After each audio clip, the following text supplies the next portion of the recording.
Hi everyone, it's Lando here for Lando Nation once again. The time now is 5:38 PM on this Monday, the 7th of February 2011.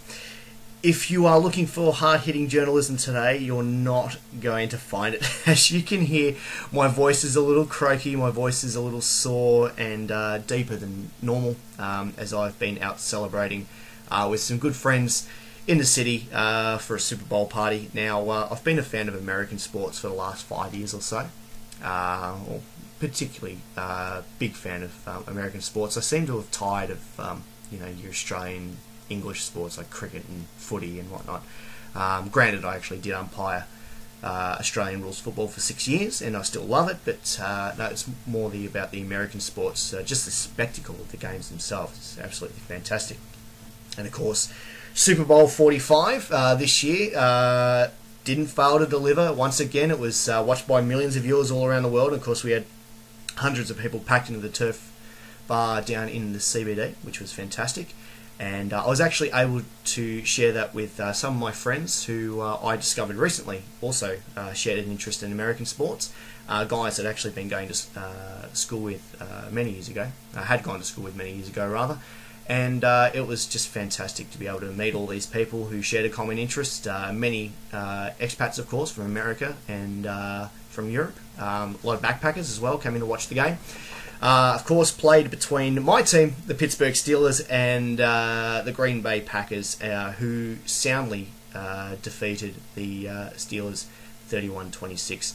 Just a few comments on that. I just thought that the Steelers, surprisingly, did not step up to the task today. They looked flat, they looked tired. Ben Roethlisberger, Big Ben, the quarterback for the Steelers. Now, normally he's a force to be reckoned with, and made a few good running plays actually, but that was pretty much the highlight for Pittsburgh today. Like they didn't really seem to gel together as a unit and rise to the occasion like they've normally done. Now they've won, a couple of Super Bowls in recent years. The last one having just been in 2009.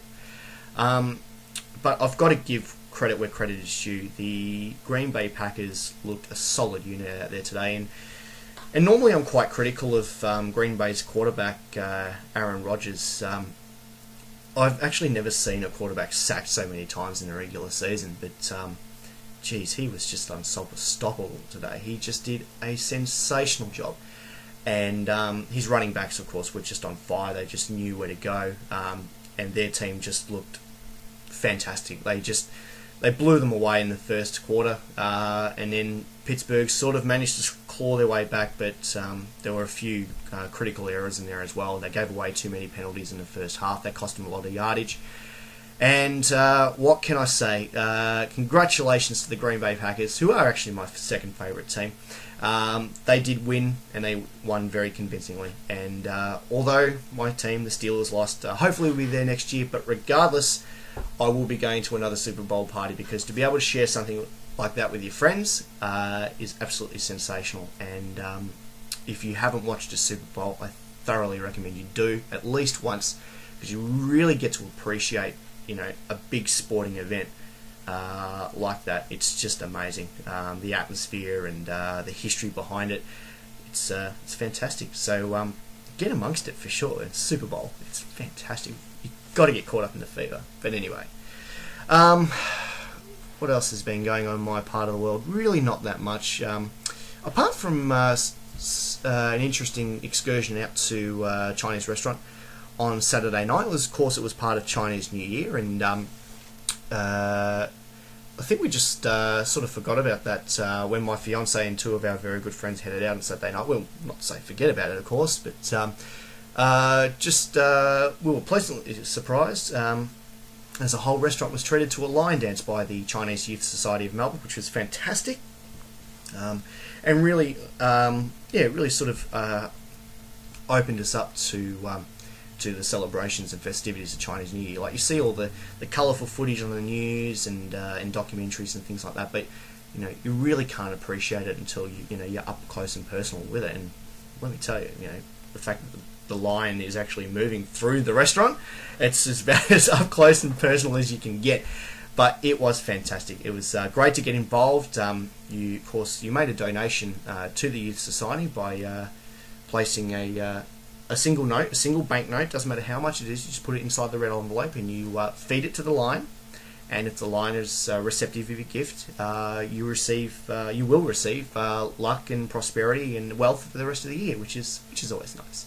And hopefully, get a little bit of run good in that side of things this time during 2011. But it was, like I said, it was fantastic to really get out and experience something like that. And he's hoping I can probably get involved in a bit more in terms of Chinese New Year festivities next year.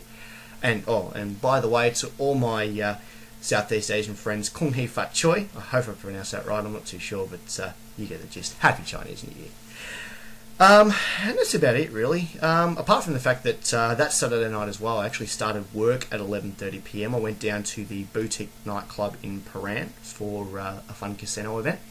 And normally I'm not a fan of nightclubs, but this one in particular I was really pleasantly surprised with. It was really nice to actually go to a place where the music was decent. It wasn't all, rah-rah bloody techno you hadn't heard unless you've been living underground somewhere, sort of stuff. And great mix, great DJs, great people. The drink service was magnificent, and I reckon I found the taste of the future. And I credit this, of course, to my new friend Khan, who introduced it to me.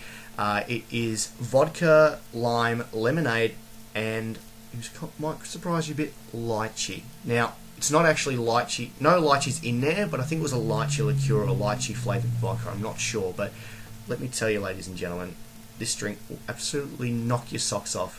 If not by the extreme sweetness burst that hits you first, it's definitely the alcohol in it afterwards. And it was magnificent, to say the least. It was really good. And if they can find a way to bottle that, I tell you, you have found the taste of the future. Well, just call it that. That's the drink. That's the drink's name now. It's the taste of the future. And on that note, I think I've had enough alcohol to last me for a few days. I'm going to go actually take a nap before the fiance gets home. Maybe have a shower, scrub up a little bit. But it's been great talking to you guys once again. So this is Lando for Lando Nation. Don't forget as well to catch up with all my other goings-ons and thoughts and other stuffs on my blog, my personal blog, lando-nation.blogspot.com. This is Lando once again for Lando Nation. Cheers, guys. Have a great day. Ciao for now.